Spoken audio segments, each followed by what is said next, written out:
जी आदि पुरुष जो कि मूवी रिलीज हुई है उस पे बहुत बड़ा बवंडर जो कि चल रहा है देश भर, देश ही नहीं अपितु अब तो नेपाल के अंदर भी उसका पूरा एक भयंकर रूप चल रहा है।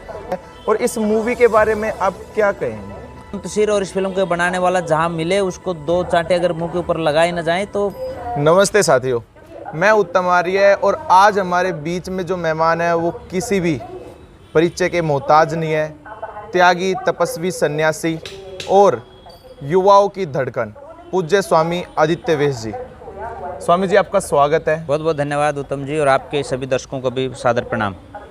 आज हम चर्चा करते हैं देश के अंदर बहुत सारे मुद्दे जो कि एक अग्नि का रूप लेके ज्वालामुखी की तरफ फट रहे हैं। सबसे पहला स्वामी जी आदि पुरुष जो कि मूवी रिलीज हुई है उस पे बहुत बड़ा बवंडर जो कि चल रहा है देश भर, देश ही नहीं अपितु अब तो नेपाल के अंदर भी उसका पूरा एक भयंकर रूप चल रहा है, क्योंकि उसमें माता जानकी को भारत की बेटी बताया गया है, तो वहाँ की सरकार भी इस चीज़ से नाराज है। और इस मूवी के बारे में आप क्या कहेंगे? उत्तम जी, आपने एक बहुत अच्छा जो है ना मुद्दा उठाया है, और मैं सिर्फ आदि पुरुष की नहीं, मैं चाहूँगा कि वर्तमान में जो फिल्में चल रही हैं हॉलीवुड की, बॉलीवुड की, जो भी हैं, उनके ऊपर चर्चा होनी चाहिए। आपने आदि पुरुष का जिक्र किया है और नेपाल की आपने बात की। निश्चित तौर पे नेपाल ने जो संज्ञान लिया वो ठीक है। इस फिल्म के ऊपर नेपाल में उन्होंने बैन किया है कि कोई फिल्म जो है या नहीं चलाई जाएगी। मैं भारत में भी कह रहा हूँ, अब तक की सबसे लो स्टैंडर्ड की ये फिल्म है और उसके बावजूद इसको लोग देख रहे हैं। इसके अलावा जो दूसरी बात है, इसमें जो डायलॉग लिखे हैं, मनोज मुंतशिर जो है, जो अपने आप को बहुत बड़ा राष्ट्रवादी जो है लेखक कहता है, राष्ट्रवादी कथाकार कहता है, राष्ट्रवादी स्क्रिप्ट राइटर बोलता है, और वो डायलॉग राइटर है, उसने इस फिल्म के डायलॉग तैयार किए हैं। और इस फिल्म के रिलीज़ होने से कुछ दिन पहले ही वो देश के 2 मुख्यमंत्रियों से मिलता है और उनके साथ फ़ोटो खिंचवाता है। वो मुख्यमंत्री भी उनकी प्रशंसा करते हैं। तीसरा मुख्यमंत्री जो है अपने ऑफिस से लैपटॉप पर वो जो फिल्म चला करके उसको अपने ट्विटर के ऊपर जो है उसको ट्वीट करता है। मुझे लगता है कि उन्होंने वो फिल्म देखी नहीं, और जैसे ही फिल्म पर्दे के ऊपर आती है तो हर व्यक्ति जो है उसकी आलोचना करता है। यहाँ 2 बातें हैं। आदि पुरुष में जो कुछ दिखाया गया है वो रामायण का खूब, मैंने मनोज मुंतशिर का स्पष्टीकरण का एक इंटरव्यू सुना था। वो बोल रहा है कि जी हमने इसमें पूरी रामायण नहीं है, कुछ रामायण का एक पार्ट है, वो हम लोग इसमें दिखाना चाह रहे हैं। ठीक है, आप रामायण के पार्ट को दिखाना चाह रहे हैं, लेकिन आपने जिस भाषा का प्रयोग किया है ना, वो भाषा उन पुरुषों की, महापुरुषों की नहीं रही है जिनको आप आदि पुरुष कह करके यहाँ रिप्रेजेंट कर रहे हैं, दिखा रहे हैं उनको। उनके मुख से आप बिल्कुल जो गली के जो सामान्य लड़के होते हैं उनसे भी लो स्टैंडर्ड की भाषा आपने उनसे प्रयोग करवाई, चाहे वो हनुमान जी के मुख से हो, चाहे दूसरे लोगों के मुख से हो। अपशब्द, अश्लीलता, और कहीं ना कहीं मुझे लगता है कि ये एक अलग तरह का प्रसंग है। आज का जो समाज है, आज के समाज में जिन शब्दों का प्रयोग किया जाता है वैसे ही अधिकांश शब्द जो है उसमें फिल्म में प्रयोग किए गए हैं, लेकिन हमारे महापुरुषों के मुख से इस तरह के शब्द बुलवाना ये शोभा नहीं देता। और मैं तो कहना चाहता हूँ, मैं सन्यासी होने के नाते मुझे ये शब्द प्रयोग नहीं करने चाहिए। मनोज मुंतशिर और इस फिल्म को बनाने वाला जहाँ मिले उसको 2 चांटे अगर मुंह के ऊपर लगाए ना जाए तो अच्छा नहीं रहेगा।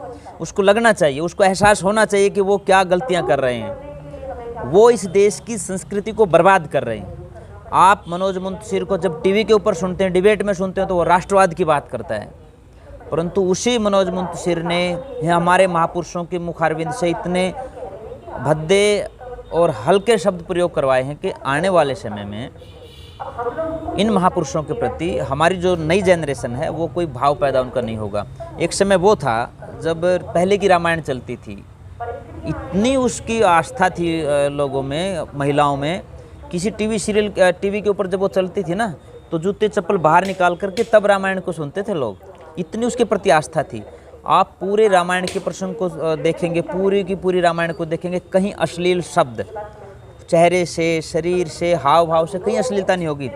इसमें तो बहुत कुछ जो है अलग तरीके का दिखाया गया है। दूसरा, इसमें एग्रेसिवनेस दिखाई गई है, हर चीज़ में एग्रेसिव दिखाया गया है। जैसे पिछले दिनों पोस्टर चिपके हुए देखेंगे आपने गाड़ियों के पीछे, हनुमान जी का जो है ना, एंग्री हनुमान जी का पूरा जीवन सौम्यता से भरा हुआ है। उसने लंका को भी जलाया तो भी वो अग्रेसिव नहीं था। तो हमारे महापुरुषों को मुझे लगता है कि कहीं ना कहीं डिमेरिट करने के लिए, उनका स्टैंडर्ड लो करने के लिए, उनको योजनाबद्ध और षड्यंत्रकारी तरीके से नीचा दिखाने के लिहाज से ये फिल्म बनाई गई है। मैं सरकार से डिमांड करता हूं कि इसको बैन किया जाए और लोगों से निवेदन करता हूं कि बिल्कुल भी किसी भी सिनेमा घर में आप इस फिल्म को देखने मत जाइए।